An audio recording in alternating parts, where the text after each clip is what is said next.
Hello everyone, कैसे हैं आप लोग। होपफुली अच्छे होंगे और मैं आपको बता दूं मैं भी अच्छा हूं।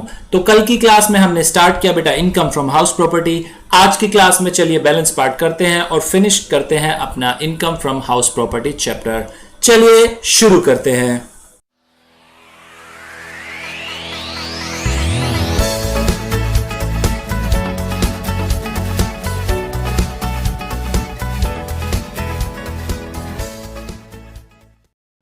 तो बेटा कल की क्लास में हमने पढ़ा था सेक्शन नंबर 23 जो बताता कि एनुअल वैल्यू जो है वो कैसे कंप्यूट की जाती है। 7 केसेस बेटा हमने लास्ट क्लास में डिस्कस किए वहां पर कि एनुअल वैल्यू कैसे डिफरेंट केसेस में कैलकुलेट की जाती है। आज कुछ एग्जाम्पल लेते हैं उन केसेस का और करते हैं केस नंबर 1 से शुरुआत, जो बताता है property let out through out the previous year. जब प्रॉपर्टी पूरे ईयर लेट आउट रखी गई तो बेटा हम कैसे निकालते थे जीएवी। याद कीजिए हमने डिस्कस किया था higher of the following shall be as GAV. Higher किसका, एक्सपेक्टेड रेंट का और एक्चुअल रेंट और रिसीवेबल। लेकिन जब हम कैलकुलेट करते थे बेटा ईआर को कैलकुलेट करते समय हम कैसे कैलकुलेट किया करते थे, हम देखते थे कि एमवी यानी म्युनिसिपल वैल्यू और fair rent whichever is higher, जो दोनों में हायर होगा, फिर उसे कंपेयर किया जाता था स्टैंडर्ड रेंट के साथ और उन दोनों में जो लोअर होता था बेटा वो क्या हो जाता था, हमारा एक्सपेक्टेड रेंट। ठीक है, तो सिंपल एक एग्जांपल लेते हैं, आइए फटाफट से। क्या बोलता है लॉ। हाँ जी, illustration number 4। Aniruddh has a property whose municipal valuation is 1,30,000 per annum. The fair rent is 1,10,000 per annum and the standard rent fixed by the Rent Control Act is 1,20,000 per annum। ठीक है बेटा, तीन चीजें उन्होंने दे दी। Municipal valuation को बता दिया उन्होंने और साथ ही उन्होंने क्या बताया, फेयर रेंट को भी बता दिया और स्टैंडर्ड रेंट को भी बता दिया। The property was let out for a rent of 11,000 per month throughout the previous year। जो प्रॉपर्टी थी बेटा वो लेट आउट की गई 11,000 पर मंथ पर पूरे प्रीवियस ईयर में। Unrealized rent was 11,000 and all condition prescribed by rule 4 are satisfied। तो याद कीजिए बेटा अनरियलाइज रेंट जो होता था उसे हम लेस कर दिया करते थे एक्चुअल रेंट रिसीव्ड में से। अगर रूल 4 की जो कंडीशन है वो कंप्लाई हो चुकी है असेसी के द्वारा तभी हम उसे करते थे। तो क्वेश्चन ने स्पेसिफाई कर दिया कि रूल 4 की कंडीशन जो है वो असेसी ने कंप्लाई कर दी है। He had paid municipal taxes at the rate of 10% of municipal valuation। GAV में से हम प्रॉपर्टी टैक्स रिड्यूस किया करते थे, प्रॉपर्टी टैक्स यानी म्युनिसिपल टैक्सेस। ठीक है बेटा। Interest on borrowed capital was 40,000 for the year। Compute the income from house property of Anirudh for assessment year 2021। 40,000 कहां लेस होंगे बेटा, ये सेक्शन 24 सब सेक्शन बी में। ठीक है, तो चलिए करते हैं सोल्व। एक बार क्वेश्चन करना कैसे है वो देख लेते हैं। सबसे बेटा पहले स्टेटमेंट बनाओ। Statement showing computation of income। statement showing computation of income। किसकी कंप्यूट करनी है हमें, of mister Aniruddh, of mister Aniruddh. Assessment year देखिए कौन सा दिया हुआ है क्वेश्चन में कौन सा असेसमेंट ईयर है। तो असेसमेंट ईयर जो है क्वेश्चन में बेटा वो कौन सा है, 2020-21। ये असेसमेंट ईयर यहां पे मेंशन कर दीजिए। ठीक है, लेफ्ट साइड में लिखेंगे पर्टिकुलर और राइट साइड में अमाउंट्स। ये हमारा परफॉर्मा है बेटा, हर केस में सिमिलर, अभी तो हमने ऐसे ही किया। सैलरी में भी यही परफॉर्मा हमने यूज किया था और यहां पर भी हर क्वेश्चन में जहां पर भी स्टेटमेंट बनाने को आएगी बेटा, इनकम कंप्यूट करने को आएगी, वहां आप ऐसे ही बनाएंगे। ठीक है, चलिए तो हमें कंप्यूट करना क्या है, इनकम फ्रॉम हाउस प्रॉपर्टी। तो सबसे ऊपर लिखिए income from house property, income from house property, ये हेडिंग डालिए आप और इसे अंडरलाइन कर दीजिए। ठीक है, अब कंप्यूट करते हैं। सबसे पहले यहां पे लिखिए gross annual value, gross annual value और ब्रैकेट में यहां पे लिखिए वर्किंग नोट 1। ठीक है, लेस म्युनिसिपल टैक्सेस जिसे हम प्रॉपर्टी टैक्स भी बोलते हैं, म्युनिसिपल टैक्सेस। ये लेस करने के बाद क्या आता है बेटा, नेट एनुअल वैल्यू, एनएवी निकल के आ जाती है, नेट एनुअल वैल्यू। ठीक है, इतना हो गया। अब जरा जीएवी की वैल्यू जो है कंप्यूट कर लेते हैं। चलिए बेटा वर्किंग नोट 1 सॉल्व करते हैं। वर्किंग नोट 1 सॉल्व करते हैं। सबसे पहले जीएवी की कैलकुलेशन। जीएवी की कैलकुलेशन होती है sir higher of expected rent और एक्चुअल रेंट रिसीव्ड और रिसीवेबल, इन दोनों में जो हाई आएगा वो जीएवी हो जाएगा। बट एक्सपेक्टेड रेंट निकालना पड़ता है उससे पहले हमें, तो आइए सबसे पहले हम निकालते हैं एक्सपेक्टेड रेंट। एक्सपेक्टेड रेंट कैसे कैलकुलेट होता है बेटा? सर एक्सपेक्टेड रेंट जो कैलकुलेट होता है वो होता है हायर ऑफ म्युनिसिपल वैल्यू और फेयर रेंट, उस दोनों का हम हायर देखते हैं। तो बेटा देखो म्युनिसिपल वैल्यू और फेयर रेंट का हायर क्या है? सर म्युनिसिपल वैल्यू दी हुई है 1,30,000 और फेयर रेंट जो दिया हुआ है 1,10,000 और दोनों अमाउंट है पर एनम। तो बेटा इसमें हायर क्या हुआ? हायर होगा सर 1,30,000, ये हायर हो जाएगा 1,30,000 हायर हो गया बेटा। ठीक है, अब नेक्स्ट वो क्या बात करता है? नेक्स्ट वो बोलता है कि जो हायर देखेंगे हम एमवी और एफआर का, वो क्या होगा? Restricted to standard rent. Restricted to standard rent, यानी स्टैंडर्ड रेंट कितना है बेटा फिर क्वेश्चन में? सर स्टैंडर्ड रेंट जो दिया हुआ है वो दिया हुआ है 1,20,000, 1,20,000 दिया हुआ है। तो अब 1,30,000 और 1,20,000 में लोअर कौन सा होगा? सर ये जो अमाउंट होगी लोअर वो हो जाएगी सर 1,20,000। तो इस केस में एक्सपेक्टेड रेंट क्या बना बेटा? सर एक्सपेक्टेड रेंट जो निकल के आया वो निकल के आया 1,20,000, ये एक्सपेक्टेड रेंट। ठीक है बेटा, चलिए अब बात करते हैं एक्चुअल रेंट रिसीव्ड और रिसीवेबल की। वो देखो कितना है एक्चुअल रेंट रिसीव्ड और receivable. Sir actual rent received जो दिया हुआ है वो दिया हुआ है 11,000 per month through out the previous year. But sir 11,000 एक अमाउंट ये है कि वो अनरियलाइज्ड है, यानी अगर बात करें 11,000 पर मंथ मिलता है बेटा इंटू 12 माइनस 11,000, ये एक्चुअल रेंट है। कितना हुआ बेटा ये? सर ये कंप्यूट होके आया 1,21,000, ये 1,21,000 है। तो बेटा देखो इस दोनों में हायर कौन सा है? हायर जो अमाउंट है सर वो है 1,21,000। तो बेटा जीएवी क्या हो गई? सर जीएवी हो गई 1,21,000, ये जीएवी की अमाउंट है। समझ आ गया बेटा? फटाफट से अमाउंट लिखो, लिखो बेटा जीएवी कितनी आई? जीएवी आई 1,21,000, वर्किंग नोट 1 हमने लगा दिया था। म्युनिसिपल टैक्सेस, म्युनिसिपल टैक्सेस के लिए क्वेश्चन क्या बता रहा है? क्वेश्चन बता रहा है कि जो 10% है म्युनिसिपल वैल्यूएशन का वो म्युनिसिपल टैक्सेस पेड किए हैं असेसी ने। तो म्युनिसिपल वैल्यूएशन कितनी है? 1,30,000 और उसका 10% कितना होगा बेटा? सर ये हो जाएगा 13,000, तो यहां पे लिखो 13,000। ठीक है, लेस करो, लेस करने के बाद कितना आ रहा है?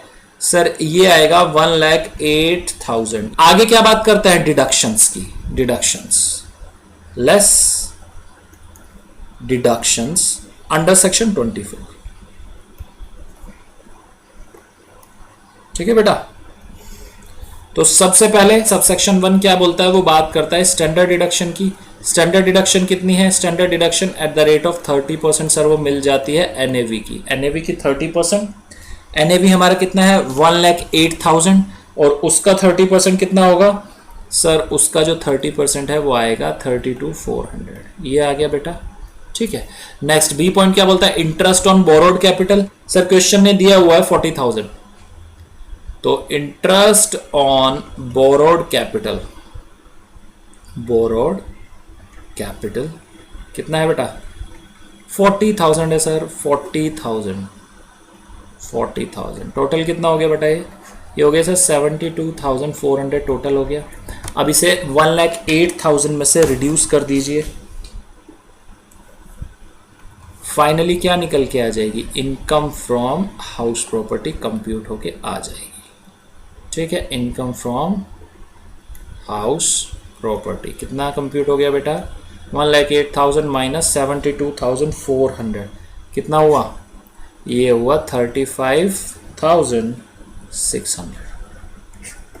ठीक है बेटा, समझ आ गया कैसे निकालते हैं इनकम फ्रॉम हाउस प्रॉपर्टी। 2 बात करता है बेटा late out property vacant for part of the year. तो याद करो जब हम पढ़ रहे थे सेक्शन 23 तो उसमें क्या बताया गया था कि अगर कोई प्रॉपर्टी वैकेंट है for the part of the year, और किस वजह से वैकेंट है? ओइंग टू वैकेंसी, यानी टेनेंट छोड़ के चला गया या उस समय जब टेनेंट चला गया तो उसके बाद कोई दूसरा टेनेंट नहीं आया, इस वजह से वो क्या हो गई? वैकेंट हो गई प्रॉपर्टी। तो उस केस में क्या हुआ बेटा? याद करिए उस केस में हमारा जो एक्सपेक्टेड रेंट है वो हाई हो जाया करता था एक्चुअल रेंट से, फिर भी लॉ ने क्या बोला था, जो एक्चुअल रेंट है वो ही जीएवी हम कंसिडर करेंगे। ठीक है, याद आ गया। चलिए फटाफट से इसे यहीं पर डिस्कस कर लेते हैं। आइए, Ganesh has property whose municipal valuation is 2,50,000। Ganesh के पास एक प्रॉपर्टी है जिसकी म्युनिसिपल वैल्यूएशन है 2,50,000 रुपए पर एनम। फेयर रेंट जो दिया हुआ 2 लाख पर एनम और standard rent fixed by rent control act 2,10,000 per annum. तो यहीं से फटाफट से एक बार ER की कैलकुलेशन कर लो बेटा, एक्सपेक्टेड रेंट की, म्युनिसिपल वैल्यूएशन और fair rent whichever is higher. तो दोनों में हायर कौन सा, म्युनिसिपल वैल्यूएशन हायर है 2,50,000। ठीक है, next restricted to standard rent, standard rent से ज्यादा नहीं हो सकता। स्टैंडर्ड रेंट कितना है 2,10,000। तो इस केस में बेटा एक्सपेक्टेड रेंट कितना हो गया 2,10,000, ये हमारा हो गया कैलकुलेट। नेक्स्ट फटाफट से, property was let out for a rent of 20,000 per month, 20,000 रुपए महीना पर प्रॉपर्टी लेट आउट कर दी गई। However tenant vacated the property on 31 January 2020 को, जो टेनेंट था उसने जो है वैकेट कर दी प्रॉपर्टी, यानी कितने महीनों के लिए प्रॉपर्टी रेंट पर रही, ये रही बेटा 10 महीनों के लिए प्रॉपर्टी रेंट पे रही। Next, unrealised rent was 20,000 and all the condition prescribed by rule 4 were satisfied. Unrealised rent भी था 20,000 का बेटा और सारी रूल 4 की कंडीशन सेटिस्फाई हो चुकी थी। तो ये जो हमारा एक्चुअल रेंट आएगा उसमें से 20,000 हम डिडक्ट कर देंगे। फटाफट से कंप्यूट करो, 20,000 इंटू 10, 10 महीनों का रेंट निकालिए 20,000, कितना हो गया 2 लाख रुपीज, माइनस 20,000 उसमें से लेस कर दीजिए तो 1,80,000 हो गया बेटा।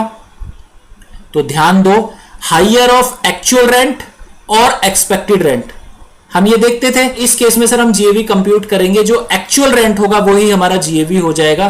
ठीक है बेटा, जीएवी हमारी 1,80,000 आ गई। Next, he paid municipal taxes 8% of municipal valuation.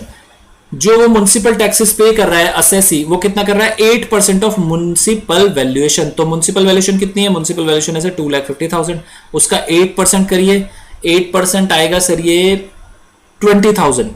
तो 1,80,000 हमारी जीएवी थी, माइनस प्रॉपर्टी टैक्सेस जो हम करते हैं 20,000 वो रिड्यूस किए, तो एनएवी कितनी आ गई सर, एनएवी आ गई 1,60,000। ठीक है बेटा, नेक्स्ट वो बात करता है, interest on borrowed capital was 65,000 for the year, compute the income from house property. अब एनएवी हमने कंप्यूट कर ली बेटा, कितनी एनएवी हमारी 1,60,000।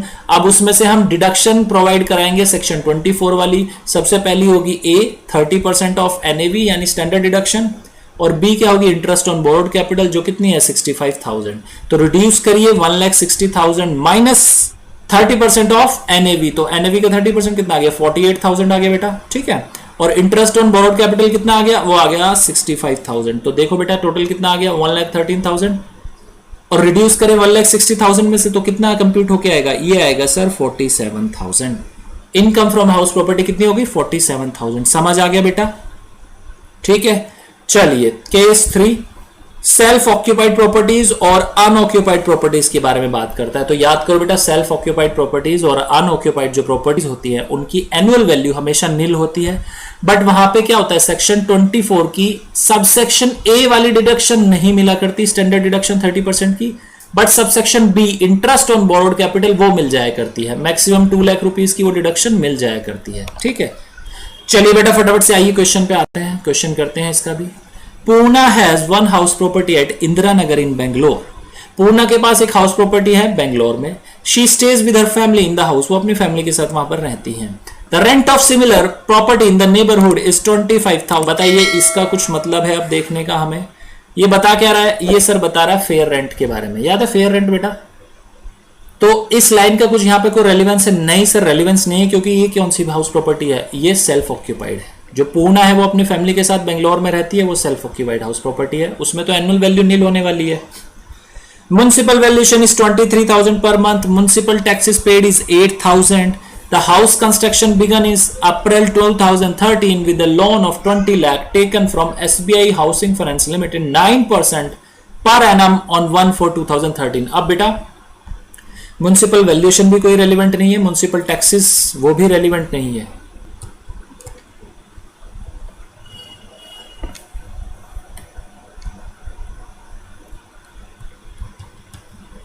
जो यहां पे रेलिवेंस है वो हमारे लिए ये वाली लाइन है, the house construction began is April begin in April 2013 with a loan of 20 lakh. ये वाली लाइन हमारे लिए रेलिवेंट है बेटा, क्योंकि अभी इंटरेस्ट ऑन बोरोड कैपिटल की बात करेगा, हो सकता है प्री कंस्ट्रक्शन इंटरेस्ट की भी बात करे, तो क्वेश्चन पढ़ के पता चलेगा।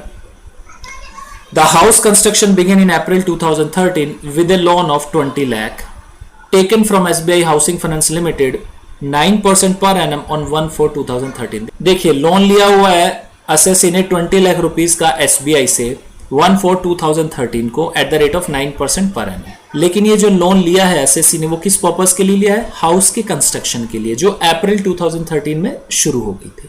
ठीक, next, construction was completed on 30 नवंबर 2015। जो घर की कंस्ट्रक्शन थी बेटा वो कब कंप्लीट हुई? 30 नवंबर 2015। तो बेटा याद करो प्री कंस्ट्रक्शन पीरियड का कंसेप्ट क्या बताया था मैंने आपको? जिस प्रीवियस ईयर में कंस्ट्रक्शन पूरी हुई उस प्रीवियस ईयर से पिछले प्रीवियस ईयर तक का जितना भी पीरियड है वो क्या हो जाएगा बेटा? Pre construction period. आगे क्वेश्चन क्या बोलता है बेटा? Accumulated interest up to 31 March 2015 is 3,60,000। तो बेटा टोटल इंटरेस्ट उन्होंने प्री कंस्ट्रक्शन पीरियड का हमें कैलकुलेट करके दे दिया 3,60,000। अब इसका क्या करेंगे हम? याद करिए प्री कंस्ट्रक्शन इंटरेस्ट का क्या होता है? प्री कंस्ट्रक्शन इंटरेस्ट को हम 5 सालों तक डिडक्शन उसकी लेते हैं, तो 3,60,000 डिवाइडेड बाय 5 करेंगे सर, और वो कितना आएगा? 72,000 आ जाएगा। ठीक है बेटा, next, on 31st March 2020 Purna paid 2,40,000 which include 1,80,000 interest. 31 मार्च 2020 31 मार्च 2020 को पूर्णा ने 2,40,000 की पेमेंट कर दी, जिसमें 1,80,000 क्या था? इंटरेस्ट का पार्ट था। इस इंटरेस्ट की डिडक्शन मिलेगी या नहीं मिलेगी? मिल जाएगी सर। ठीक है, There was no principal prepayment prior to this date. Compute Purna's income from house property for assessment year 2021। तो सबसे पहले देखिए कौन सा केस है बेटा? ये सेल्फ ऑक्यूपाइड का है, तो हमारी जीएवी क्या हो जाएगी? नील। क्या कोई हमें प्रॉपर्टी टैक्स की डिडक्शन मिला करती है सेल्फ ऑक्यूपाइड या अनऑक्यूपाइड के केस में? नहीं सर, नॉट एप्लीकेबल होता है, उसकी डिडक्शन भी हमें नहीं मिलती।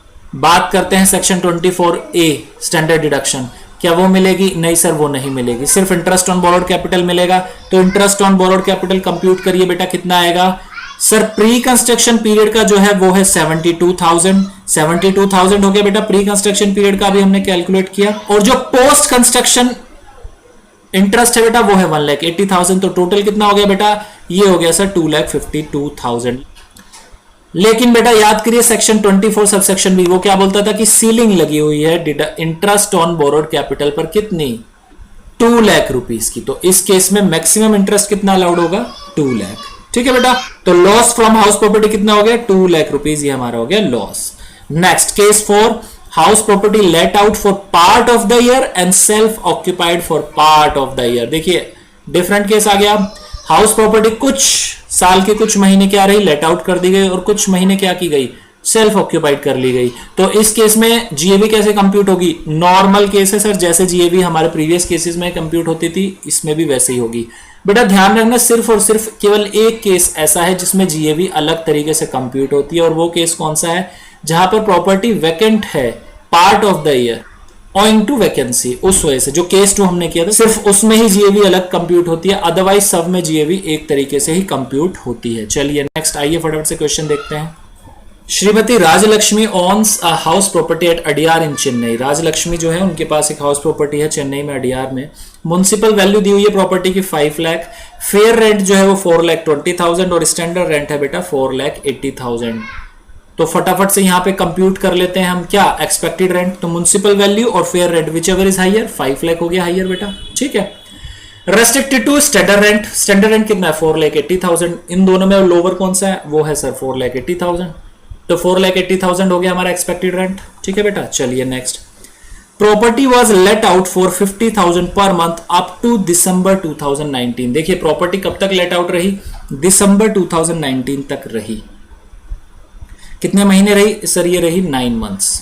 ठीक है, thereafter the tenant vacated the property and Shrimati Rajalakshmi used the house for self occupation। उसके बाद क्या हुआ? जो टेनेंट था उसने प्रॉपर्टी वैकेट कर दी और राजलक्ष्मी ने जो हाउस प्रॉपर्टी थी वो सेल्फ ऑक्यूपेशन के लिए यूज करनी शुरू कर दी। Rent for the months of November and December could not be realised in spite of owner's effort. जो 2 महीने के रेंट थे नवंबर और दिसंबर वो नहीं मिल पाए, ये क्या हो गया बेटा? Unrealized. All the condition prescribe under rule 4 are satisfy, यानी अब हम क्या कर सकते हैं, इस अनरियलाइज रेंट को एक्चुअल रेंट रिसीव जितना हुआ उसमें से लेस कर सकते हैं। रूल 4 की हमारी कंडीशंस कंप्लाई कर रखी हैं असेसी ने। She paid municipal taxes at the rate of 12% during the year. She had paid interest of 25,000 during the year for amount borrowed for repairs for the house property. Compute her income from house property for the assessment year 2021. चलिए बेटा फटाफट से निकालते हैं। अब law ने आगे बताया कि म्युनिसिपल टैक्सेस जो है वो 12% है ड्यूरिंग द ईयर, और उन्होंने इंटरेस्ट भी पे किया है 25,000, और लोन जो बोरो किया गया था ये किस पर्पस के लिए था बेटा, रिपेयर्स के लिए। तो याद करिए रिपेयर्स में कितना है मैक्सिमम डिडक्शन, 30,000 की मिल जाएगी। 1499 के बाद 30,000 मिल जाया करती थी रिपेयर्स पर।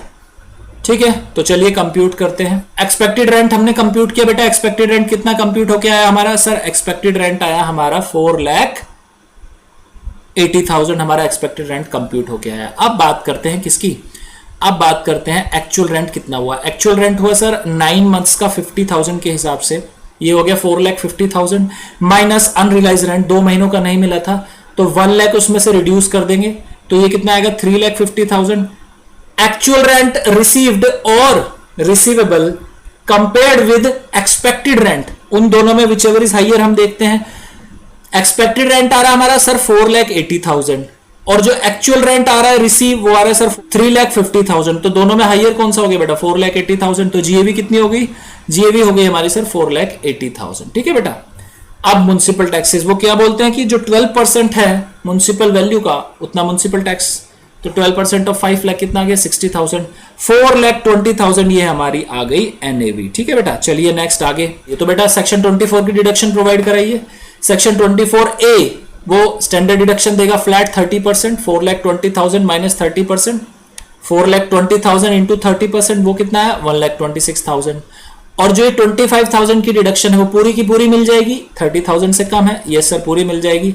तो टोटल कितना हो गया 1,26,000 प्लस 25,000 ये हो गया 1,51,000। तो 4,20,000 माइनस 1,51,000 कितना हो गया बेटा 2,69,000 सर ये आ गया। तो इनकम फ्रॉम हाउस प्रॉपर्टी कितनी है 2,69,000। देखिए कितना आसान है income from house property as compare to salary. Salary में आपको कई सारे प्रोविजन याद करने होते हैं but income from house property तो बहुत ही ईजी बेटा, बहुत easy. Next deem to be let out property. अब कंसेप्ट आ गया बेटा deem to be let out. याद करिए deem to be let out में क्या होता था sir, deem to be let out में जो है लॉ मान लिया करता था कि इस प्रॉपर्टी को जो है हम क्या कर रहे हैं deem to be let out मान रहे हैं, और उसका जीएवी क्या होता था, जीएवी हमेशा उसका क्या लिया जाता था बेटा एक्सपेक्टेड रेंट ही उसका जीएवी हो जाया करता था deem to be let out की प्रॉपर्टी का। ठीक है, चलिए क्वेश्चन करते हैं। Ganesh has 3 houses all of which are self occupied. The particulars of the house for the previous year 1920 are as under। जब एसएससी के पास 2 से ज्यादा हाउस प्रॉपर्टीज होती है तो उसके पास बेटा लॉ एक ऑप्शन प्रोवाइड कराता है कि आप क्या कर सकते हैं, किन्हीं 2 हाउस प्रॉपर्टीज को सेल्फ ऑक्यूपाइड डिक्लेयर कर सकते हैं। इसका मतलब क्या हुआ, किन्हीं 2 हाउस प्रॉपर्टीज की जो एनुअल वैल्यू है वो नील होने वाली है। ऐसे ही ये वाला केस है, अब इस केस में भी हम ऐसे ही करने वाले हैं। हम चेक करेंगे कि हाउस 1, हाउस 2, हाउस 3 किन 2 को हम जो है सेल्फ ऑक्यूपाइड दिखाए और किसे deem to be let out दिखाए। ठीक है बेटा। चलिए फटाफट से सबसे पहले ध्यान देना बेटा 2 से ज्यादा हाउस प्रॉपर्टीज होते ही उनसे इनकम कंप्यूट करेंगे, इनकम फ्रॉम हाउस प्रॉपर्टी ये मानकर deem to be let out. ठीक है, तो हाउस प्रॉपर्टी 1 कंप्यूट करते बेटा। सबसे पहले एक्सपेक्टेड रेंट कंप्यूट करिए कितना आएगा, म्युनिसिपल वैल्यू और fair rent whichever is higher. Higher कौन सा है सर, हाइयर है 3,75,000। ठीक है, लेकिन स्टैंडर्ड रेंट कितना दिया 3,50,000। लोअर दोनों में देखिए, अब लोअर हो गया सर 3,50,000, तो जीएवी क्या हो गया हमारा, जीएवी हो गया 3,50,000। ठीक है बेटा। नेक्स्ट डेट ऑफ कंप्लीशन और परचेज 31 मार्च 1999। म्युनिसिपल टैक्सेस पेड 12% है। अब म्युनिसिपल टैक्सेस रिड्यूस कर दीजिए इसमें से 12% किसका 3 लाख का 12%, यानी 36,000 3,50,000 में से रिड्यूस करिए कितना आएगा, ये आएगा सर 3,14,000। इतना आ गया बेटा। अब स्टैंडर्ड डिडक्शन दीजिए बेटा 30% की, 30% की स्टैंडर्ड डिडक्शन 94,200। तो इनकम फ्रॉम हाउस प्रॉपर्टी कितना आ गया बेटा 2,19,800 आ गया हाउस प्रॉपर्टी 1। ठीक है बेटा। Next house property 2, municipal valuation 3,60,000, fair rent 2,75,000 which ever is higher, higher is 3,60,000। Standard rent कितना 3,70,000। अब इन दोनों में देखो विच एवर इज लोअर, वो कितना है, वो है सर 3,60,000। तो इस केस में क्या हो जाएगी बेटा, जीएवी हो जाएगी 3,60,000। ठीक है। म्युनिसिपल टैक्सेस कितने हैं, 8% है म्युनिसिपल वैल्यूएशन का। इंटरेस्ट ऑन मनी बोरोड कितना है सर, वो है 55,000। तो बेटा ध्यान दो, डेट ऑफ कंप्लीशन या परचेज क्या है सर, वो है 31 मार्च 2001, यानी 1499 के बाद की डेट है। तो 55,000 हम पूरे क्या कर लेंगे, क्लेम कर लेंगे। ठीक है बेटा, चलिए आइए फटाफट से 3,60,000 माइनस 8% ऑफ 3,60,000 कितना हो गया बेटा सर, ये हो गया 28,800। 3,31,200 क्या हो गया, एनएवी हो गई हमारी। उसमें से फ्लैट 30% की एनएवी की स्टैंडर्ड डिडक्शन दीजिए 99,360। Next interest on borrowed capital 55,000। ठीक है बेटा, तो ये टोटल अमाउंट कितनी आ गई, ये आ गई 1,76,840। ये भी कंप्यूट कर लिया हमने। House property 3, municipal valuation 3,30,000। Fair rent कितना बेटा, फेयर रेंट है sir 3,80,000। Whichever is higher sir, higher है 3,80,000। स्टैंडर्ड रेंट कितना है 375, whichever is lower, lower है सर 3,75,000। तो 3,80,000 जीएवी नहीं होगी, जीएवी क्या होगी 3,75,000 हो जाएगी। जीएवी कंप्लीट हो गया। म्युनिसिपल टैक्सेस देखिए 6%, 6% देखिए किसका, म्युनिसिपल वैल्यूएशन का। तो ये कितना आएगा, ये आएगा सर 19,800। रिड्यूस कर दीजिए 3,75,000 में से क्या आया 3,55,200। ये हमारी क्या आ गई, NAV. Next, interest for current year on money borrowed in July 2013 for purchase of property 1,75,000 का क्या बेटा इंटरेस्ट है बोरोड कैपिटल का। ये पूरा का पूरा मिल जाएगा, देखो 1414 के बाद है, यस सर पूरा मिल जाएगा। नेक्स्ट 30% की स्टैंडर्ड डिडक्शन निकालिए 106,560 ये हमारा आ गया, और ऐड कर दीजिए उसमें इंटरेस्ट ऑन बोरोड कैपिटल। दोनों को ऐड करने के बाद जो अमाउंट आई उसे रिड्यूस करिए 3,55,200 में से, तो हमारा इनकम फ्रॉम हाउस प्रॉपर्टी कितना आ गया 73,640। समझ आ गया बेटा। चलिए यहां तक तो कुछ भी नहीं था, ये तो आप इजीली कर सकते हैं। चलिए बेटा अब बात करते हैं ऑप्शंस की। असेसी के पास 3 हाउस प्रॉपर्टीज हैं, किन्हीं 2 हाउस प्रॉपर्टी को सेल्फ ऑक्यूपाइड दिखा सकता है। हम लेते हैं हाउस 1 एंड हाउस 2 को केस 1 में सबसे पहले सेल्फ ऑक्यूपाइड, और हाउस 3 हमारी क्या है deem to be let out. तो उस केस में देखते हैं जो aggregate income from house property आएगी वो क्या आएगी। ठीक है, house 1 declared as self occupied, तो एनएवी क्या हो जाएगी निल। एनएवी निल हो गई तो बेटा स्टैंडर्ड डिडक्शन मिलती है सेल्फ ऑक्यूपाइड के केस में, नहीं सर नॉट एप्लीकेबल है, तो ये भी क्या हो गया बेटा खत्म। और इनकम फ्रॉम हाउस प्रॉपर्टी कितनी हो गई, ये हो गई सर निल। ठीक है, समझ आ गया। हाउस 1 से सेल्फ ऑक्यूपाइड की जो इनकम आएगी वो होगी nil. Next case house 2 self occupied है तो एनएवी तो हो गई निल, ये 331,200 जो है ये हो जाएगा निल बेटा। ठीक है, नेक्स्ट अब वो बात करता है जब ये निल हो गया तो 24A की डिडक्शन हमें नहीं मिलेगी, बट 24B की डिडक्शन मिल जाएगी। इंटरेस्ट ऑन बोरोड कैपिटल कितना बेटा 55,000, और ये लिया किस पर्पस के लिए था लोन, रिपेयर के लिए। तो याद करिए बेटा जब भी सेल्फ ऑक्यूपाइड का केस होता है और रिपेयर के लिए कोई लोन बोरो किया गया है 1499 के बाद, तो उसमें मैक्सिमम डिडक्शन कितनी मिलती है इंटरेस्ट की 30,000 मिलती है। तो 30,000 डिडक्शन मिलेगी और एनएवी है निल, तो बेटा लॉस आ गया अमाउंट का 30,000 का हमें लॉस आ गया इस केस में, और ये हो गया निल। तो टोटल लॉस कितना आ रहा है 30,000 का लॉस आ गया हमारे पास हाउस 1 और हाउस 2 से कंबाइन। हाउस 3 की बात करते हैं। हाउस 3 से कितनी इनकम है 73,640 इनकम आ रही है। तो बेटा करो 73,640 माइनस 30,000 कितना आया सर, ये आया 43,640। तो केस 1 था बेटा जहां पर हमने हाउस प्रॉपर्टी 1 और 2 को सेल्फ ऑक्यूपाइड दिखाया, तो उस केस में ऐसे कि इनकम कितनी हो जाएगी हाउस प्रॉपर्टी से, वो हो जाएगी 43,640। समझ आ गया बेटा, क्लियर हो गई इतनी बात। चलिए नेक्स्ट अब हम बात करते हैं हाउस 1 एंड हाउस 3 जो हम दिखा रहे हैं सेल्फ ऑक्यूपाइड, और हाउस 2 को दिखा रहे हैं deem to be let out. ठीक है, चलिए हाउस 1 को हम दिखा रहे हैं क्या सेल्फ ऑक्यूपाइड, तो बेटा निल अभी हमने कंप्यूट किया था। हाउस 3 को हम दिखा रहे हैं सेल्फ ऑक्यूपाइड, तो कंप्यूट करते हैं। आइए जीएवी कितना हो जाएगा निल, एनएवी कितना हो जाएगा निल, और 24A की स्टैंडर्ड डिडक्शन मिलेगी नहीं। मिला क्या interest on borrowed capital, interest on borrowed capital 1,75,000 है बेटा, तो 1,75,000 जो है ये पूरा का पूरा अलाउ हो जाएगा, 2 लाख से कम है। और किस पर्पस के लिए लिया था बेटा ध्यान करो, for the purchase of property, यानी एक्विजिशन के लिए लिया है। जहां पर एक्विजिशन के लिए लोन बोरो किया जाता है वहां पर इंटरेस्ट मैक्सिमम कितना मिल जाता है सेल्फ ऑक्यूपाइड के केस में 2 लाख मिल जाता है। तो 1,75,000 है, ये पूरा का पूरा मिल जाएगा, यानी टोटल लॉस कितना आएगा हाउस प्रॉपर्टी थर्ड से, वो आ जाएगा सर 1,75,000 का लॉस आ जाएगा। ठीक है बेटा, इतना समझ आ गया। 1,75,000 का लॉस ये हो रहा है। फर्स्ट केस में लॉस कितना है, नील। और सेकंड जो हाउस प्रॉपर्टी है उसमें उसे कितनी इनकम आ रही है, 1,76,840। तो देखिए बेटा, हाउस 1 से सेल्फ ऑक्यूपाइड है, नील आ रहा है। ठीक है, जैसा कि हमने कंप्यूट किया। हाउस 2 से कितना आ रहा है, 1,76,840। बट हाउस 3 जो सेल्फ ऑक्यूपाइड है उसके केस में कितना है, लॉस आ रहा है 175 का। तो टोटल बेटा कितना हो गया ये इनकम, ये हो गई सर 1,840। अभी तक बेनिफिशियल एसएससी के लिए ये वाला ऑप्शन है, 1,840 आ रहा है। Next option third, option third में क्या है, house 2 and third self occupied है और house 1 deem to be let out है। ठीक है बेटा, चलिए house 1 deem to be let out है, तो उस केस में house 1 deem to be let out यानी इनकम कितनी है, 2,19,800, ये इतनी इनकम है। हाउस 2 सेल्फ ऑक्यूपाइड है तो उसके केस में कितना है, 30,000 लॉस आएगा, यहां पर हम ऑलरेडी डिस्कस कर चुके हैं। हाउस 3 सेल्फ ऑक्यूपाइड है तो उस केस में कितना लॉस आएगा, 1,75,000 का यहां पर लॉस आ रहा है। ठीक है, 1,75,000 प्लस 30,000 कितना हो गया बेटा, सर ये हो गया 2,05,000। बट ध्यान दे बेटा, दोनों को कंबाइन करके कितना हो सकता है, सिर्फ 2 लाख। सीलिंग याद है जब हम पढ़ रहे थे 24B close I and close 2 क्या बोलता था, दोनों का एग्रीगेशन 2 लाख से ज्यादा नहीं हो सकता। तो इस केस में कितना हो गया बेटा, दोनों हाउस प्रॉपर्टी का लॉस वो हो गया सर 2 लाख। इनकम है हाउस प्रॉपर्टी 1 से 2,19,800 की, 2 लाख का लॉस आ रहा है, तो टोटल इनकम कितनी हो गई एसएससी की, 19,800। तो बेटा ध्यान दो, ऑप्शन 1 वो भी बेनिफिशियल नहीं है एसएससी के लिए, क्योंकि कितनी इनकम है वहां पर, 43,640 वहां पे इनकम है।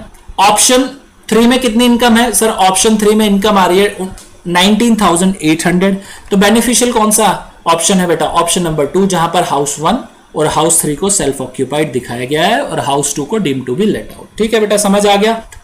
चलिए नेक्स्ट केस अब हम बात करते हैं हाउस प्रॉपर्टी जिसका एक पोर्शन तो लेट आउट है और एक पोर्शन सेल्फ ऑक्यूपाइड है। तो याद करिए बेटा, सिंपल, इसमें लॉ क्या बोलता था, लॉ ये बोलता था कि अपोर्शन कर दीजिए, सेल्फ ऑक्यूपाइड में और लेट आउट में जो जो पोर्शन है उसे अपोर्शन कर दीजिए। ठीक है बेटा, चलिए क्वेश्चन करते हैं। Illustration number 9, Prem owns a house in Madras. Prem जो है उनके पास एक मद्रास में घर है। During the previous year 1920, previous year 1920 में 2/3 portion of the house was self occupied और 1/3 पोर्शन वाज लेट आउट। 2/3 उन्होंने सेल्फ ऑक्यूपाइड कर लिया, 1/3 जो है रेजिडेंशियल पर्पस के लिए लेट आउट कर दिया। रेंट कितना था, 8,000 पर मंथ। ठीक है बेटा, municipal value of property is 3 lakh per annum, fair rent is 2,70,000 per annum and standard rent is 3,30,000 per annum. बेटा देखिए, ये जो हाउस प्रॉपर्टी है ये पूरी हाउस प्रॉपर्टी की दिखा रहे हैं यहाँ पर, ये मत समझना कि सिर्फ 1/3 पोर्शन जो है उसका दे रहे हैं ना, पूरी हाउस प्रॉपर्टी की जो म्युनिसिपल वैल्यूएशन है वो 3 लाख है। वो पोर्शन कितना बेटा जो लेट आउट है वो है सर 1/3, तो 3 लाख का 1/3 1 लाख, फेयर रेंट का 1/3 90,000, स्टैंडर्ड रेंट का 1/3 1,10,000। ठीक है बेटा, समझ आ गया। चलिए निकालते हैं फटाफट से एक्सपेक्टेड रेंट, म्युनिसिपल वैल्यू और fair rent whichever is higher. इस केस में सर 90,000 लोअर है, 1 लाख हाइयर है, तो 1 लाख हो गया, but restricted to standard rent whichever is lower, तो 1 लाख क्या हो जाएगा बेटा, 1 लाख हो जाएगा इस केस में एक्सपेक्टेड रेंट। एक्चुअल रेंट कितना मिल रहा है, 8,000 पर मंथ, 12 मंथ के हिसाब से देखिए कितना हो जाएगा, 96,000, विच एवर इज हाइयर कौन सा है, अभी तक जो देखे सर अभी तक तो 1 लाख हाइयर आ रहा है, 1 लाख जो एसएससी की जीएवी कंप्यूट हो गई। चलिए next, he paid municipal taxes at the rate of 10% of municipal value during the year. 10% जो है म्युनिसिपल वैल्यूएशन का उन्होंने क्या किया, म्युनिसिपल टैक्स पे किए हैं। म्युनिसिपल वैल्यूएशन कितनी है बेटा, 3 लाख, 3 लाख का हम 1/3 ऑलरेडी करें तो 1 लाख आता है। अब 1 लाख का 10% कितना आ गया, 10,000 आ गया, तो 1 लाख माइनस 10,000 कितना आ गया, 90,000। ये 90,000 एनएवी हमारी कंप्यूट होके आ चुकी है बेटा अभी तक, क्योंकि हम लेट आउट की बात कर रहे हैं। A loan of 25 lakh was taken by him during the year 2015 for acquiring the property. Property को एक्वायर करने के लिए उन्होंने 25 लाख रुपए का लोन लिया हुआ था। ठीक है, interest on loan paid during the previous year 1920 was 1,20,000। अब 1,20,000 का उन्होंने इंटरेस्ट पे किया है। इंटरेस्ट को भी हम बाइफरकेट करेंगे, 1/3 कितना होता है 1,20,000 का, ये हो जाएगा 40,000। तो 40,000 का जो इंटरेस्ट है वो हमारा क्या है बेटा, लेट आउट पोर्शन के लिए, और रिमेनिंग 80,000 का जो इंटरेस्ट है वो किसके लिए, सेल्फ ऑक्यूपाइड पर्पस के लिए। ठीक है, compute Prem's income from house property for the assessment year 2021। Orally ही हमने बेटा 80% तो क्वेश्चन कर ही लिया है। चलिए सेल्फ ऑक्यूपाइड की पहले बात करते हैं। एनुअल वैल्यू कितनी है, नील होगी बेटा। और 80,000 कैसे कंप्यूट है, 1,20,000 का 2/3 जैसे कि हमने बात की। टोटल लॉस कितना हो गया हाउस प्रॉपर्टी सेल्फ ऑक्यूपाइड के केस में, 80,000। नेक्स्ट 1 लाख हमने जीएवी कंप्यूट की थी उस केस में। और 10,000 क्या है बेटा, ये 10,000 क्या है जो प्रॉपर्टी टैक्सेस पे हुए थे। 90,000 हो गया हमारा एनएवी। अब उसमें से सेक्शन 24A की डिडक्शन 30% की हम डिडक्शन देंगे, सिंपल। 90,000 का 30% कितना होता है, 27,000। नेक्स्ट इंटरेस्ट कितना था हमारा, इंटरेस्ट था सर हमारा 40,000। टोटल कितना हो गया, 40,000 प्लस 27 ये हो गया 67,000। और बेटा 67,000 रिड्यूस करने के बाद 90,000 में से कितने आएंगे, 23,000। तो सर टोटल इनकम कितनी होगी हाउस प्रॉपर्टी से, सर इनकम तो नहीं हो पाई, लॉस हो गया। कैसे, 80,000 जो था हमारा लॉस था और 23,000 हमारी इनकम थी। दोनों को अगर हम एग्रीगेट करते हैं तो 57,000 का नेट लॉस निकल कर आता है। ठीक है बेटा। तो बेटा ये था हमारा सेक्शन 23 डिटेल में। मैंने आपको पहले कल जो है इसके प्रोविजन समझाए थे, आज इसके एग्जाम्पल साथ में करा दिए, तो कंसेप्ट हमारा 23 का बहुत ही अच्छे से क्लियर हो गया। ठीक है, अब बात करते हैं नेक्स्ट सेक्शन 25 की। सेक्शन 25 क्या बताता है बेटा, एसएससी ने कोई लोन बोरो किया है आउटसाइड इंडिया नॉन रेजिडेंट से, ठीक है, और अब एसएससी क्या करता है, इंटरेस्ट की पेमेंट करता है आउटसाइड इंडिया। जिस पर्सन से उन्होंने बोरो किया वो आउटसाइड इंडिया है, अब इंटरेस्ट भी उन्हें आउटसाइड इंडिया ही जाएगा ऑब्वियसली। तो उस केस में लॉ जो है वो बात करता है कि ये जो इंटरेस्ट की पेमेंट हो रही है इस पे टीडीएस अगर डिडक्ट हो रहा है तभी हम डिडक्शन प्रोवाइड करेंगे अंडर सेक्शन 24। और अगर टीडीएस नहीं डिडक्ट हो रहा उस इंटरेस्ट पर तो बेटा कोई भी डिडक्शन नहीं मिलेगी अंडर सेक्शन 24 में। सेक्शन 25 जो है बेटा वो not with standing anything contained in section 24 ऐसे बात करता है, यानी जो सेक्शन 25 जो है वो सेक्शन 24 को ओवर रूल करता है। ठीक है, उन्होंने ए पॉइंट में ये बात बोली। दूसरी, सपोज जो नॉन रेजिडेंट है वो इंटरेस्ट रिसीव कर रहा है आउटसाइड इंडिया थ्रू हिज और हर एजेंट इन इंडिया, यानी उनका कोई एजेंट है इंडिया में, उस एजेंट के थ्रू वो क्या कर रहे हैं, अपना इंटरेस्ट रिसीव कर रहे हैं। तो लॉ बोलता है कि इस केस में जहां पर एजेंट अपॉइंट है टीडीएस डिडक्ट करने की जरूरत नहीं है। बट अगर एजेंट अपॉइंट नहीं है और इंटरेस्ट आउटसाइड इंडिया आप डायरेक्टली पे कर रहे हैं, उस केस में टीडीएस डिडक्ट करना मैंडेटरी है। और टीडीएस अगर एसएससी डिडक्ट नहीं करता तो उस इंटरेस्ट की डिडक्शन एसएससी को नहीं मिलेगी। सिंपल ये बोला गया है सेक्शन 25 में। ठीक है बेटा, समझ आ गया। चलिए बात करते हैं सेक्शन 25A की, जो बताता है जो अरियर मिल रहे हैं एसएससी को या अनरियलाइज रेंट जो है रिसीव हो रहा है, अब उसका कैसे हम करेंगे। अभी तक हमने पढ़ा था कि जो अनरियलाइज रेंट है या अरियर हो गए वो रिड्यूस कर दीजिए आप एक्चुअल रेंट रिसीव्ड और रिसीवेबल में से। बट अब बात हो रही है कि ये जो अरियर था या अनरियलाइज रेंट था वो रिसीव हो गया, किसी प्रीवियस ईयर में रिसीव हो गया, तो कैसे करेंगे। तो लॉ ने सिंपल बोला जिस प्रीवियस ईयर में रिसीव हुआ है उस प्रीवियस ईयर की इनकम मान ली जाएगी और उस इनकम पर 30% की डिडक्शन मिलेगी, कोई मनाही नहीं है।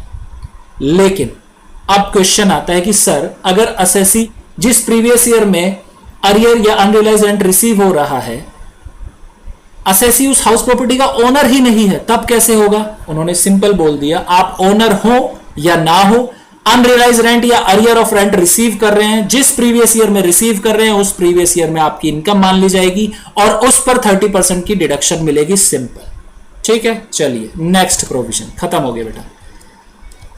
नेक्स्ट प्रोविजन है ट्रीटमेंट ऑफ इनकम फ्रॉम को ऑन प्रॉपर्टी। देखिए कभी कभी क्या होता है, एक प्रॉपर्टी के कई ओनर होते हैं जिसे हम बोलते हैं को ओनर्स, एक से ज्यादा ओनर होना।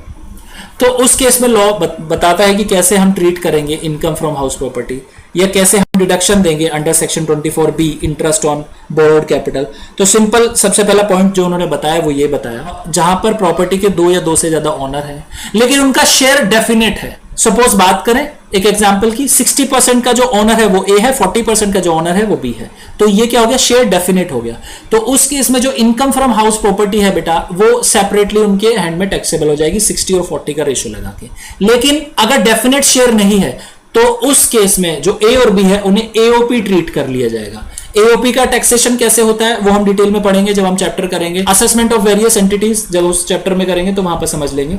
बोला। दूसरी बात, जो शेयर ऑफ इनकम होगा ईच को ओनर का, वो डिटरमाइन किया जाएगा as per the provision which we read under section 22 section 25 income tax act 1961। यानी जो प्रोविजन हमने पढ़े अभी तक सेक्शन 22 से लेकर सेक्शन 25 तक, उसी के अकॉर्डिंग कंप्यूट करेंगे। सेकंड में पॉइंट में ये लिखा हुआ है, ठीक है। नेक्स्ट थर्ड बात करता है कि अब बात आ गई इंटरेस्ट ऑन बोरोड कैपिटल की। उस केस में कैसे होगा, उसकी डिडक्शन कैसे मिलेगी?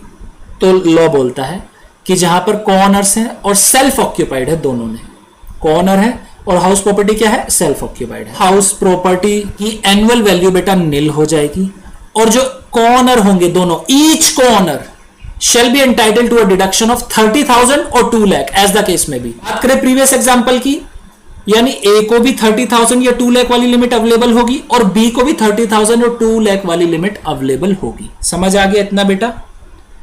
दोनों को अपनी अपनी लिमिट मिल जाएगी। नेक्स्ट, लेकिन एक पॉइंट इसमें ध्यान देने योग्य है, ये मैं आपको एक एग्जांपल से समझाता हूं। जैसे कि बेटा हमने एग्जांपल लिया था ए और बी का, ए और बी दो इंडिविजुअल थे, दो असेसी थे, 60% इसका शेयर था प्रॉपर्टी में और 40% बी का था, ठीक है बेटा। तो सपोज ये अगर हाउस प्रॉपर्टी है तो इतना शेयर जो है ए का है और बैलेंस जो शेयर है ये बी का, ठीक है। इतना हमें समझ आ गया बेटा।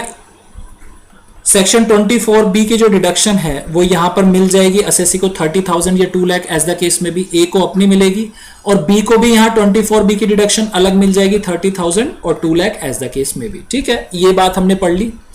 जो सेकंड पॉइंट है हाउएवर के बाद जो शुरुआत हो रही है उसमें वो क्या बोल रहा है, लो देखिए समझिए। सपोज बी के पास एक ये को ओन प्रॉपर्टी थी, साथ ही में बी के पास एक और हाउस प्रॉपर्टी थी, ठीक है।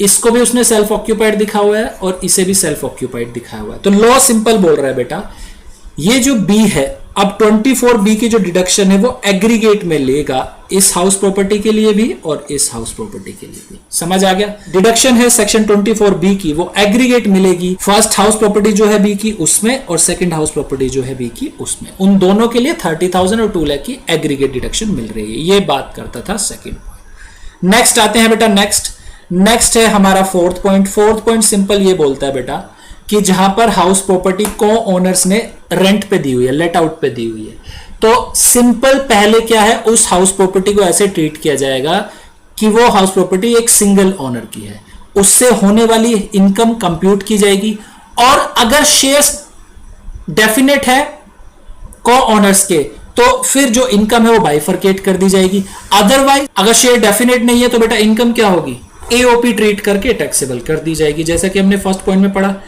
तो आइए समरी पढ़ लेते हैं। Section 26 self occupied property, let out property. Summary पढ़ते हैं। Annual value of the property of each co-owner will be nil, ये हमने पढ़ लिया। ईच को ओनर जो होगा सेल्फ ऑक्यूपाइड प्रॉपर्टी के केस में एनुअल वैल्यू निल होगी। ईच को owner shall be entitled to a deduction of 30,000 2 lakh as the case में भी। इंटरेस्ट ऑन बोरोड कैपिटल की जब भी बात आएगी तो ईच को ओनर को अलग अलग डिडक्शन मिलेगी 30,000 या 2 लाख की, ठीक है। ये भी समझ आ गया था हमें। If the co-owner owns another self-occupied or unoccupied property, the aggregate interest from co-owned property and the other self-occupied property cannot exceed 30,000 2 lakh. ये बेटा मैंने आपको एग्जांपल से अभी समझाया, ए और बी का जो एग्जांपल लिया था उसकी बात करता है कि एग्रीगेट जो है 30,000 और 2 लाख की डिडक्शन मिलेगी इन केस एक को-ओनर के पास को-ओन वाली प्रॉपर्टी भी है और अलग प्रॉपर्टी भी है, ठीक है। लेट आउट प्रॉपर्टी के केस में सिंपल बेटा जो इनकम होगी वो कंप्यूट की जाएगी as if the property is owned by one owner and thereafter the income so computed shall be apportioned amongst each co-owner as their specific share, ठीक है बेटा, समझ आ गया। जो शेयर उनके बताए रखे हैं उसमें डिवाइड कर देंगे, अपोर्शन कर देंगे। अदरवाइज अगर शेयर नहीं है तो हम क्या करने वाले हैं, एओपी बना के टैक्स लगा देंगे, ठीक है बेटा, सिंपल। चलिए नेक्स्ट बात करते हैं सेक्शन 27 की, डीम्ड ओनरशिप सेक्शन 27। तो बेसिकली बेटा जब हम पढ़ रहे थे फर्स्ट क्लास में तो वहां ओनरशिप में भी एक कंसेप्ट आया था डीम्ड ओनरशिप। मैंने आपको बताया था कि सेक्शन 27 जब हम पढ़ेंगे डिटेल में कर लेंगे। तो आज सेक्शन 27 पढ़ते हैं। ये जो सेक्शन 27 है बेटा ये उन केसेस की बात करता है जहां पर असेसी क्या है, लीगल ओनर्स नहीं है प्रॉपर्टी के, बट उन्हें मान लिया गया है कि वो ओनर है। डीम्ड बात की गई है डीम्ड ओनरशिप की, यानी उन्हें इनकम टैक्स एक्ट ने ऑनर ट्रीट कर लिया है। किस लिए किया है, इनकम फ्रॉम हाउस प्रॉपर्टी को उनके हैंड में टैक्सेबल करने के लिए। सिंपल ये किया गया है, ठीक है। Case 1, transfer to a spouse. अगर कोई स्पाउस को प्रॉपर्टी ट्रांसफर की जा रही है बेटा इनएडिक्वेट कंसिडरेशन के लिए, तो उस केस में जो ट्रांसफरर है वो ही उस हाउस प्रॉपर्टी का डीम्ड ऑनर होता है, ठीक है। समझ आया? एग्जाम्पल लेते हैं, सपोज ए और बी। ए जो है वो हस्बैंड है, बी वाइफ है। ए क्या करते हैं, ए के पास एक हाउस प्रॉपर्टी है 10 लाख की, उनकी वाइफ है बी, वो अपनी हाउस प्रॉपर्टी को 10,000 रुपीज में बी को सेल कर देते हैं। तो यहां पे क्या हो रहा है बेटा, इनएडिक्वेट कंसिडरेशन पे ट्रांसफर हो रहा है। इनएडिक्वेट, मार्केट वैल्यू क्या थी उस हाउस प्रॉपर्टी की 10 लाख, दे कितने पे रहे 10,000 पे। तो लॉ सिंपल बोलता है भले ही यहां पर लीगल ओनर कौन बना दी गई हो, बी बना दी गई है, लेकिन for the purpose of income from that house property जो बी को ट्रांसफर की गई है, ए ही डीम्ड ऑनर उसमें रहेगा। समझ आ गया? लेकिन इसकी एक एक्सेप्शन है बेटा। एक्सेप्शन क्या बोलती है, अगर स्पाउस के साथ कोई एग्रीमेंट बना है इंडिविजुअल का, कैसा agreement, agreement to live apart, अलग अलग रहने के लिए, तो उस केस में बेटा डीम्ड ऑनरशिप का कंसेप्ट नहीं लगेगा, ठीक है। भले ही ये जो हाउस प्रॉपर्टी दी जा रही है ये एडिक्वेट कंसिडरेशन पे करें ट्रांसफर आप या इनएडिक्वेट कंसिडरेशन पे करें, उससे कोई रेलिवेंस नहीं है, लेकिन सिर्फ और सिर्फ क्या होना चाहिए, एग्रीमेंट टू लिव अपार्ट होना चाहिए। हमारे एग्जांपल की बात करें, ए हस्बैंड था, ए अगर बी को ये हाउस प्रॉपर्टी ट्रांसफर कर रहा है 10,000 पर, बट एक एग्रीमेंट भी साथ में साइन करा रहे हैं दोनों कि हम अब अलग अलग रहेंगे, एक साथ नहीं रहेंगे, एक एग्रीमेंट उनका साइन हो रहा है, तो इस केस में बी जो है वो ओनर होंगी, ए ओनर नहीं होगा, ठीक है बेटा। Second point, transfer to a minor child. अगर एक इंडिविजुअल अपने माइनर चाइल्ड को हाउस प्रॉपर्टी ट्रांसफर कर देता है बेटा, otherwise then for adequate consideration, यानी इनएडिक्वेट कंसिडरेशन पे ट्रांसफर कर रहा है, तो उस केस में भी जो ट्रांसफरर है वो ही उसका ओनर माना जाता है, ठीक है बेटा। लेकिन यहां पर भी एक एक्सेप्शन है। एक्सेप्शन क्या बोलती है, एक्सेप्शन ये बोलती है कि अगर इंडिविजुअल अपनी माइनर मैरिड डॉटर, देखिए माइनर के साथ क्या है, मैरिड डॉटर, अगर माइनर मैरिड डॉटर को ट्रांसफर कर रहा है तो ट्रांसफरर जो है वो ओनर नहीं माना जाएगा, ट्रांसफरी जो है वो ही ओनर रहेगी उस केस में, ठीक है बेटा। समझ आ गया? एक नोट इसमें दिया गया है, बेसिकली ये नोट जो है क्लबिंग ऑफ इनकम कि जब प्रोविजन हम पढ़ेंगे उससे रिलेट करता है, लेकिन फिर भी इसमें दिया है तो मैं आपको पढ़ा देता हूं। नोट बताता है कि जहां पर कैश ट्रांसफर किया जा रहा है इंडिविजुअल के द्वारा अपनी स्पाउस या माइनर चाइल्ड को, कैश दिया जा रहा है और उस कैश से माइनर चाइल्ड और जो स्पाउस है वो क्या परचेज करते हैं, हाउस प्रॉपर्टी परचेज कर लेते हैं। तो ये जो हाउस प्रॉपर्टी उन्होंने परचेज की, इस केस में स्पाउस और माइनर चाइल्ड ही उसके ओनर होंगे, इंडिविजुअल ओनर नहीं होगा। लेकिन क्लबिंग के प्रोविजन लग जाएंगे। क्लबिंग के क्या प्रोविजन है, वैसे तो हम डिटेल में पढ़ेंगे, लेकिन यहां थोड़ा बहुत मैं आपको समझा देता हूं। क्लबिंग के प्रोविजन ये है बेटा, ये जो कैश ट्रांसफर किया इंडिविजुअल ने स्पाउस को या माइनर चाइल्ड को, ये जो कैश था इसे इनकम जो है इंडिविजुअल के हैंड में ही टैक्सेबल की जाएगी। सिंपल ये है क्लबिंग के provision. Next, holder of an impartible estate. जो होल्डर होता है इम्पार्टेबल एस्टेट का वो ही डीम्ड ओनर होता है उस इम्पार्टेबल स्टेट का। इम्पार्टेबल स्टेट क्या होता है बेटा, वो स्टेट जो लीगली डिविजिबल नहीं होता, यानी वो प्रॉपर्टी जो लीगली डिविजिबल नहीं हो पाती। तो जो होल्डर होता है इम्पार्टेबल स्टेट का उसे ही क्या मान लिया जाता है, ओनर मान लिया जाता है, यानी उसे हम क्या मानते हैं, इंडिविजुअल ओनर मानते हैं उन सभी प्रॉपर्टीज का, ठीक है। लेकिन जब हिंदू सक्सेशन एक्ट आया 1956 में, तो उसके बाद से क्या किया, जितनी भी प्रॉपर्टीज थी इम्पार्टेबल स्टेट की उन्हें क्या कर दिया गया, एचयूएफ बना के उनके हैंड में असेस कर दिया गया। लेकिन सेक्शन 27 के जो प्रोविजन है वो अभी भी एप्लीकेबल है, वो नहीं हटे, यानी जो होल्डर होगा इम्पार्टेबल एस्टेट का उसी के हैंड में टैक्सेबल होगा। एचयूएफ के केस में होल्डर कौन होता है, कर्ता। तो कर्ता क्या होता है बेटा, उन इम्पार्टेबल स्टेट का डीम्ड ओनर होता है, ठीक है। Next is member of cooperative society etcetera. देखिए बेटा होता क्या है इस केस में, आपने सुना होगा कि आपके किसी फ्रेंड ने या रिलेटिव ने फ्लैट ले लिया है, ये फ्लैट्स के लिए उन्होंने अप्लाई किया था, वो उन्हें मिल गया है, या कहीं पर उन्हें फ्लैट लीज में हो गया। तो बेसिकली जब ऐसे फ्लैट वगैरह मिलते हैं तो होता क्या है, वहां पर कुछ सोसाइटीज, कोऑपरेटिव सोसाइटी या एसोसिएशन या कंपनी वगैरह ऐसे बनती है।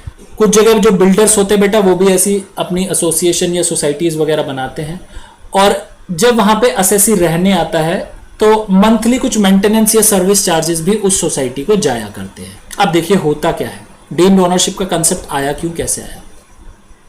ये जो कोऑपरेटिव सोसाइटीज होती है बेटा, या एसोसिएशन या कंपनीज होती हैं, बेसिकली ये क्या करती है, ये ओनरशिप ट्रांसफर नहीं करती असेसी को। जो पर्सन वहां पे रहने आया फ्लैट में, उसे ओनरशिप ट्रांसफर नहीं करती, बेसिकली उसे क्या करती है, मेंबरशिप प्रोवाइड कराती है, और उस मेंबरशिप के लिए वो अपनी फीस जो है वो चार्ज कर लिया करती है हर साल या क्वार्टरली या मंथली, जैसे भी एज द केस में भी। ठीक है, तो यहां पर हुआ क्या, पोजीशन तो चली गई एसएससी के पास, फ्लैट में वो रहने आया, मिल तो गया, फ्लैट मिल गया, बट लीगल ऑनर कौन है, लीगल ऑनर अभी भी कौन है, कोऑपरेटिव सोसाइटी या एसोसिएशन या कंपनी जैसे भी है। तो उस केस में इनकम टैक्स एक्ट ने डीम्ड ओनरशिप का कंसेप्ट लेके आया। अब कभी कभी क्या करते हैं ये असेसी, जो उन्हें वहां पे पोजीशन मिली हुई है फ्लैट की, वो उसे रेंट पे दे दिया करते हैं, या खुद भी रह रहे हैं, साथ में कोई रेंट पर भी पर्सन रह रहा है। तो उस केस में जो रेंटल इनकम है वो किसके हैंड में टैक्सेबल होगी, अगर डीम्ड ओनरशिप का कंसेप्ट ना लगाए तो कोऑपरेटिव सोसाइटी के हैंड में टैक्सेबल होगी। टैक्स चेक करें तो इनकम कौन अर्न कर रहा है, असेसी अर्न कर रहा है।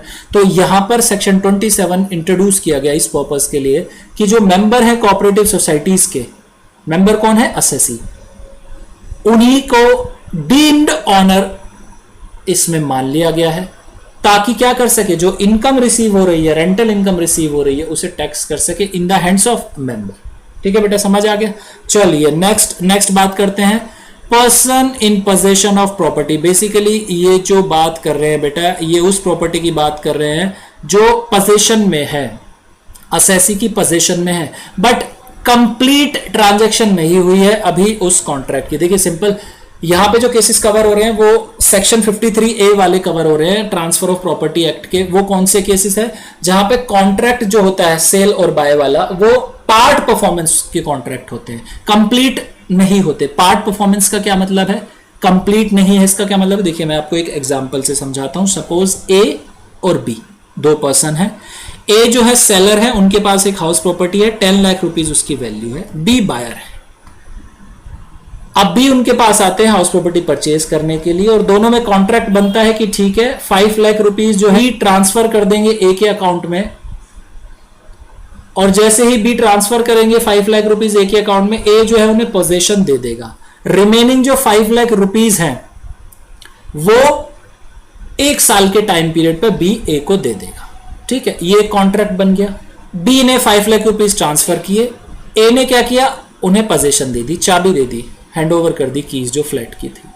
तो ध्यान दे बेटा, अभी तक कोई सेल डीड एग्जीक्यूट नहीं हुई, एग्रीमेंट टू सेल बन गया आपस में पार्टी का कि ठीक है एक एग्रीमेंट टू सेल हो गया, जब पूरे पेमेंट आ जाएंगे तब सेल कर दी जाएगी। सेल डीड अभी एग्जीक्यूट नहीं हुई, क्यों नहीं हुई, क्योंकि अभी तक पेमेंट पूरी रिसीव नहीं हुई एक को, इसलिए सेल डीड कोई एग्जीक्यूट नहीं हुई।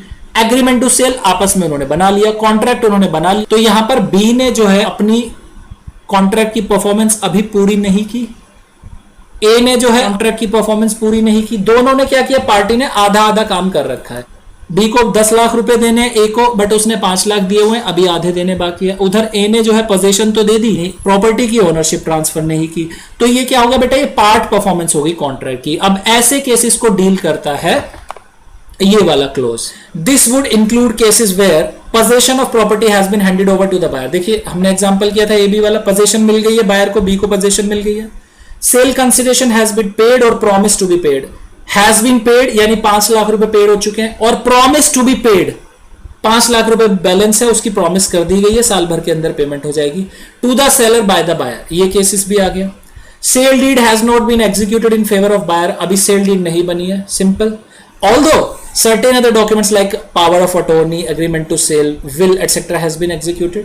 Power of attorney, agreement to sale, will वगैरह ऐसे डॉक्यूमेंट्स कुछ होते हैं, वो अगर बन गए हैं तो भी इसमें कवर हो रहा है। हमारे केस में क्या हुआ था, एग्रीमेंट टू सेल हो गया था, लेकिन सेल डीड अभी एग्जीक्यूट नहीं हुई। ठीक है, तो ऐसे केसेस की वो बात करता है। उस केस में बेटा कौन होगा डीम्ड ओनर, जो ट्रांसफरी है वो डीम्ड ओनर होगा। ठीक है, सिंपल।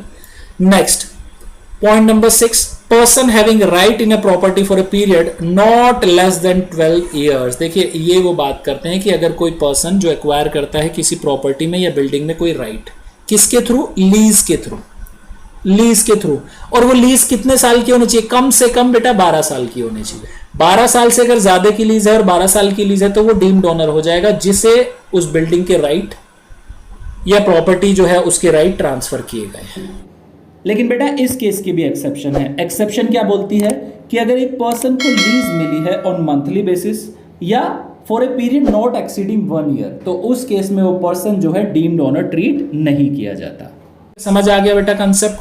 तो ये था बेटा सेक्शन 27। आप इसे याद रखना, क्योंकि इस सेक्शन के जो प्रोविजन है मैं क्लबिंग ऑफ इनकम जब पढ़ाऊंगा वहां पर बहुत यूजफुल होंगे। ठीक है बेटा? तो अब ये हमारा चैप्टर बेटा यहाँ पे फिनिश हो रहा है। अब जितने भी क्वेश्चन है इनकम फ्रॉम हाउस प्रॉपर्टी के, आप उन्हें अच्छे से कर लीजिए। तो बेटा ये थी हमारी आज की क्लास। अब आप करिए रिवीजन। इन केस अगर आपको आती है कोई प्रॉब्लम तो आप हमें कमेंट सेक्शन में लिख सकते हैं या आप हमें व्हाट्सएप कर सकते हैं। हमारा व्हाट्सएप नंबर है 8287377353। तो बेटा मिलते हैं नेक्स्ट क्लास में।